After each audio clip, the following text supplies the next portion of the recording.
noticed, I have been absent from the YouTube community for roughly 1 year. It's been a rough year. I've had a lot of things happen to me, and I not only stopped making videos during that time, but I took down the ones that I had. It was kind of a complicated situation, and I thought it best that I just keep a low profile for a while. My troubles passed, and things went back to normal. And then in November of this year, about well, a few days before Thanksgiving, the Sunday before Thanksgiving, in fact, I was working in my new shop on a ladder. The ladder slipped on some sawdust that was on the floor, and down I went. And when I went down, I dislocated and broke my right ankle. Anyone who's ever broken an ankle, they know it's very painful, extremely painful. I broke my ankle. I was lucky enough to have my cell phone.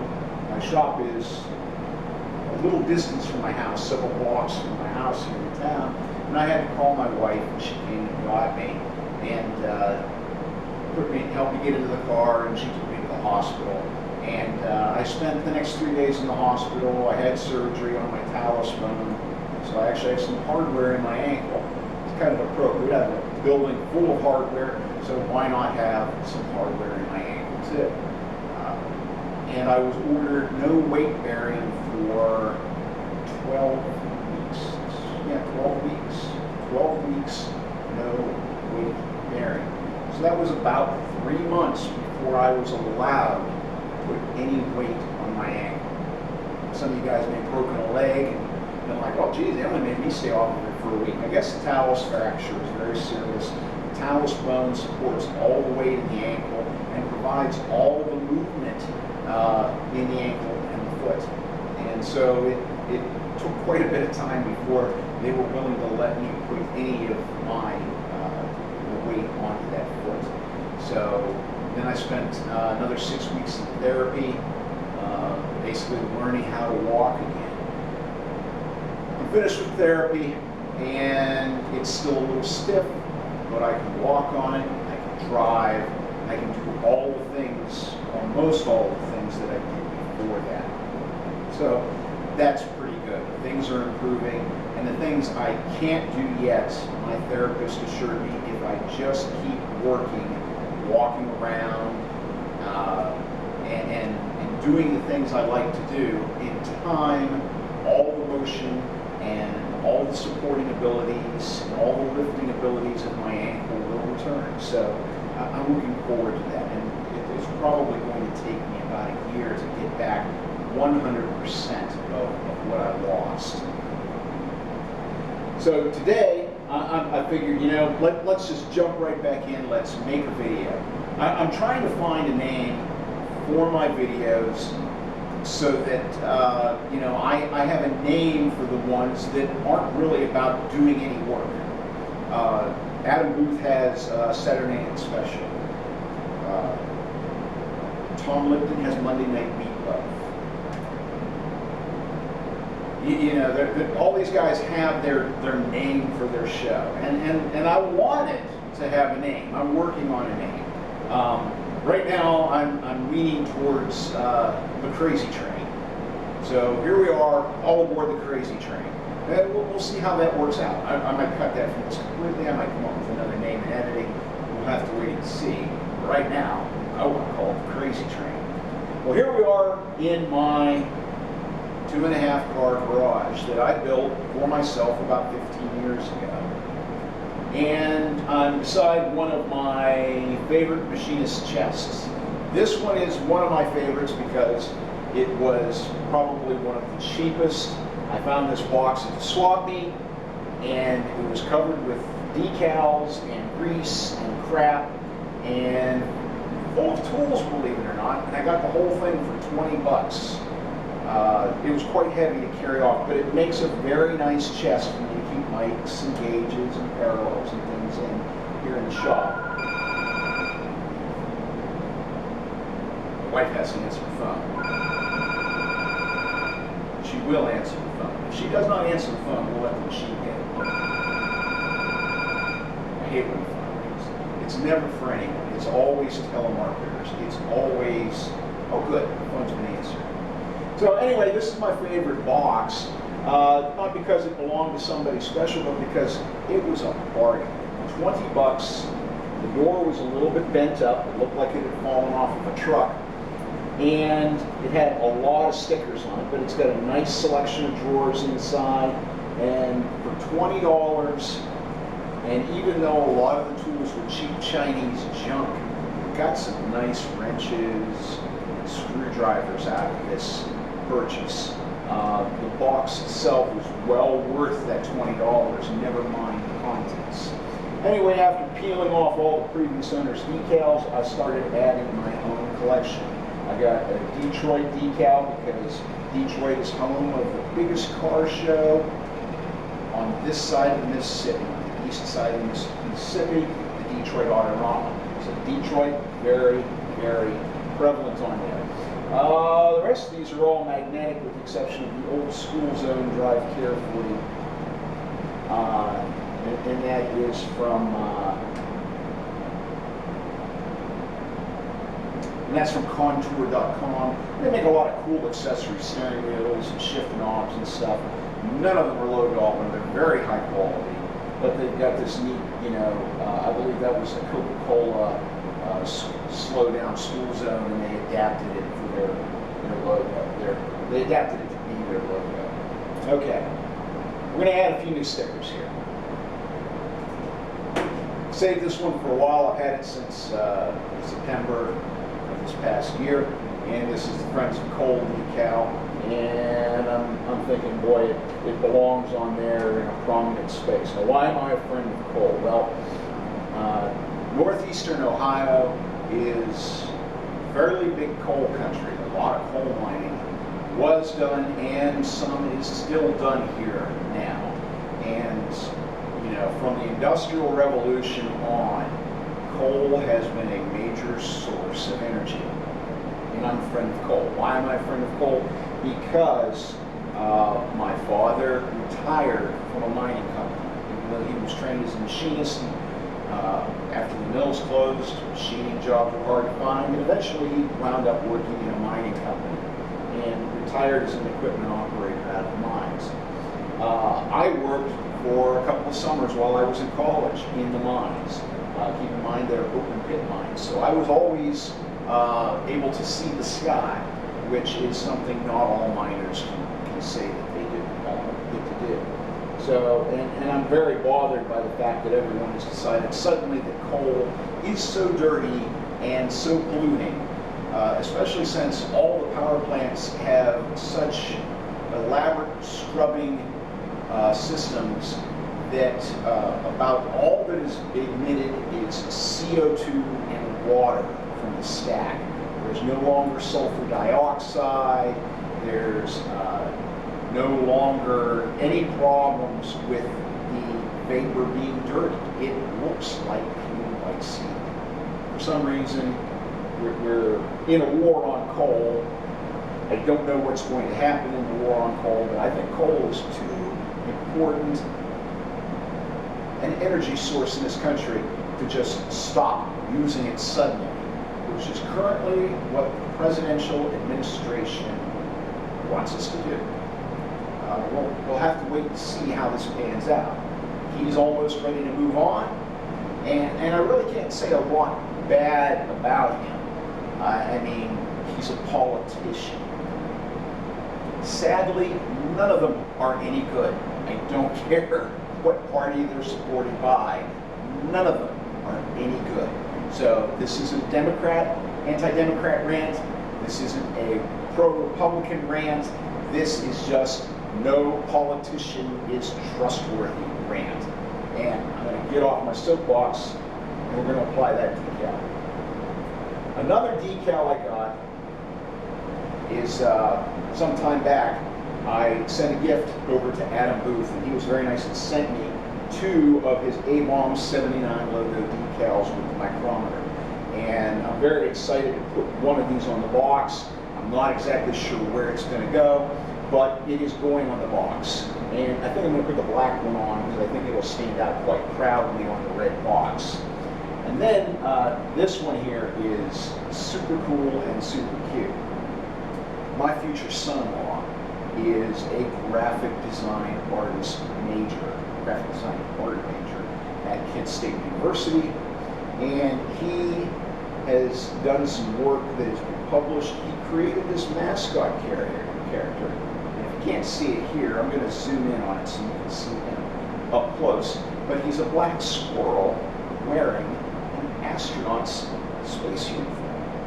And if you've ever been to Kent State University, you know anyone who has, one of their claims to fame is having all these little black squirrels running around the campus. There's a whole story about how they came to be there, and it's really wonderful. But when I was a student at Kent, I'm a Kent alum myself, we had the black squirrels running around. I'm very proud of my future son-in-law. He's a very talented artist. He's a very nice young man, and I expect that he's going to take very good care of my daughter in the future.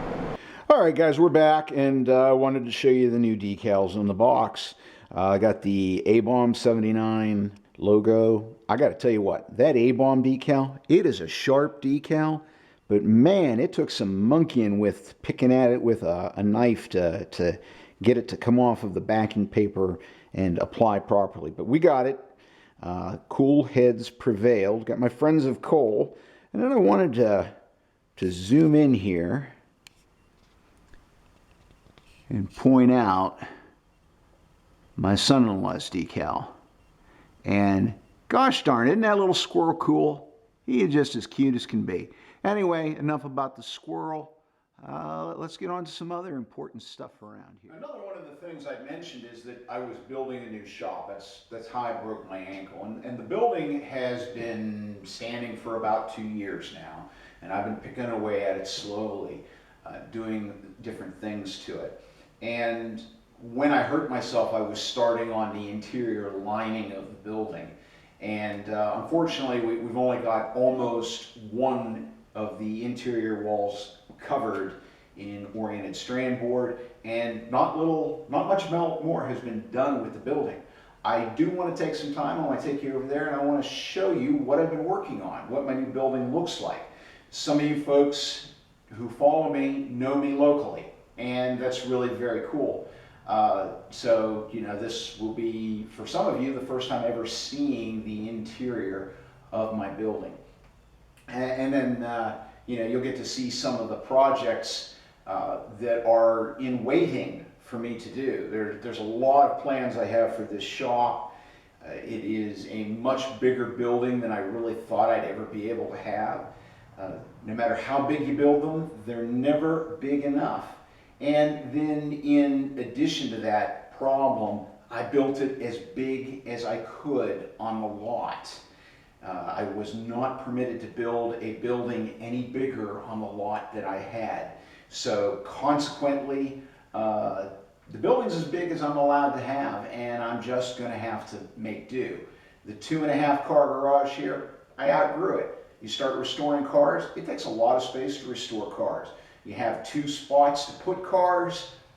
Once you've got one restored or near finished, you've got no place to put it when the next one comes in unless you sell it. And I don't have the heart to sell the ones I've got. So we're gonna move over and I'm gonna give you guys a tour of the new shop.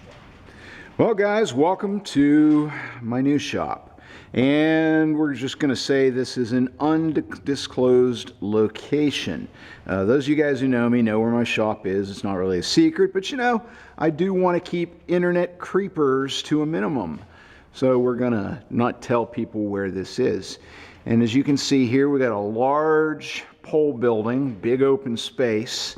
There's quite a bit in it right now, and it is a little bit messy because I've got several projects all going on at once.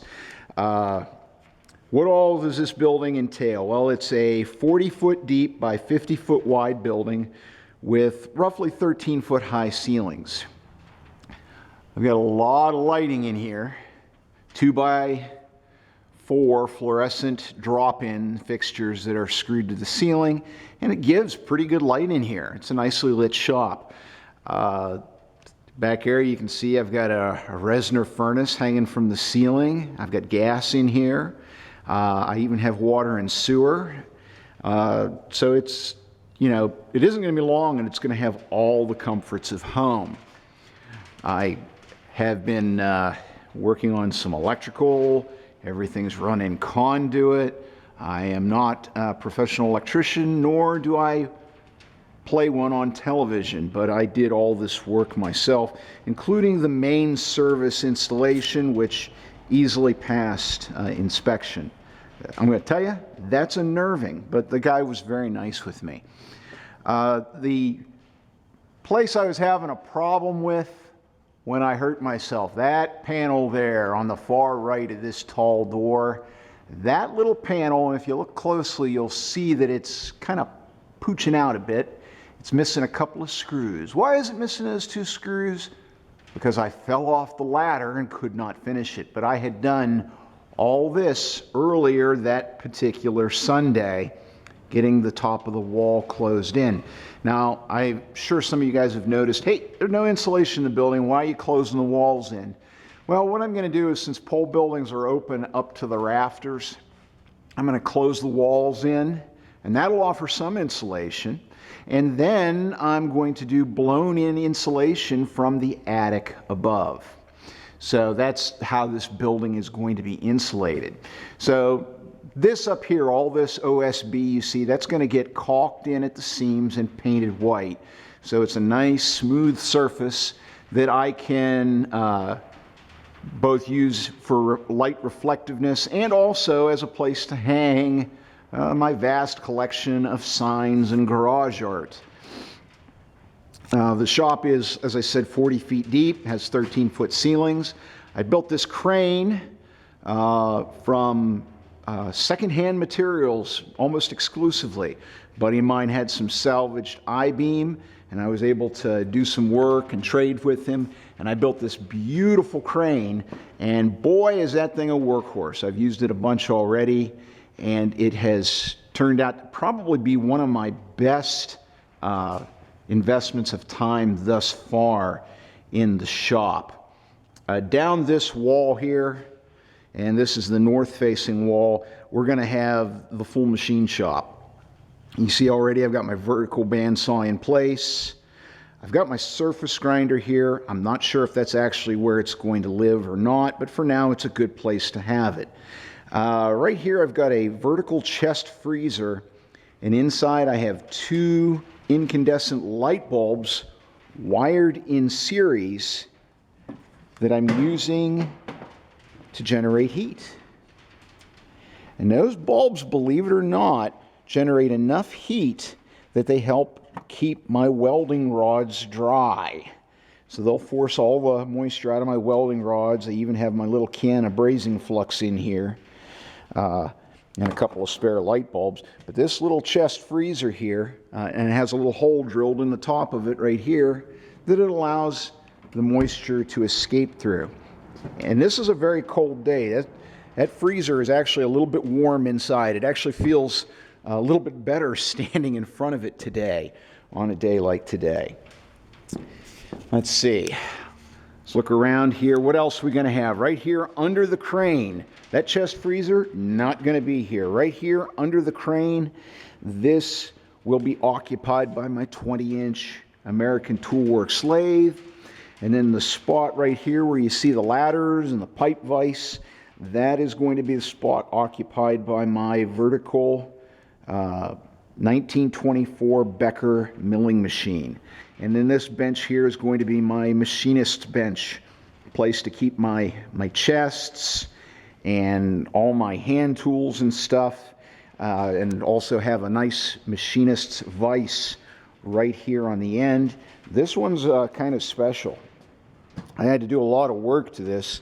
This particular vise belonged to my late grandfather. He was an auto mechanic, and I got it through the estate and had to do quite a bit of work to it before it was usable, and I cleaned it all up and painted it black. which is probably the color it was painted originally. But that's my grandfather's vise, and I don't know if you can see it or not, but this thing is a monster. Let's get a size comparison here. This thing is just a beast. I mean, look how beefy that screw is. I don't think anybody makes a vise of this size and quality any longer. Did a little research and I found out this particular pattern of vise by this maker didn't appear until about 1905. So it's a pretty cool machine, and it is just an awesome vise. I enjoy using it quite a bit, and it's nice to use it and think about my late grandfather. Back here in this corner, right behind the bench, this is going to be an enclosed area, and I'm going to have a small office back here. Not really going to be an office because this isn't a business. It's going to be more of kind of like a place to go hang out and sit down and drink a cup of tea and shoot the breeze. And maybe a bit of a trophy room, because I have quite a collection of trophies for some of my vehicles, and I've got no good way to display them at the house, so this is going to be my office. And right next to it, yes, we're going to have the bathroom, also enclosed. Toilet is mounted. The toilet does work. Unfortunately right now, because we are still in the throes of winter, the building was winterized and all the pipes were drained, and antifreeze was put into the special antifreeze was put into the toilet so that the pipes, or rather the toilet, would not freeze over the winter and crack. So that's done. I'm going to have quite a few other machines in here too that we're not really going to pay a lot of attention to. Different projects that look like they're going to be working machines. I had bought them as I went along, and I'm planning to do restoration work on those.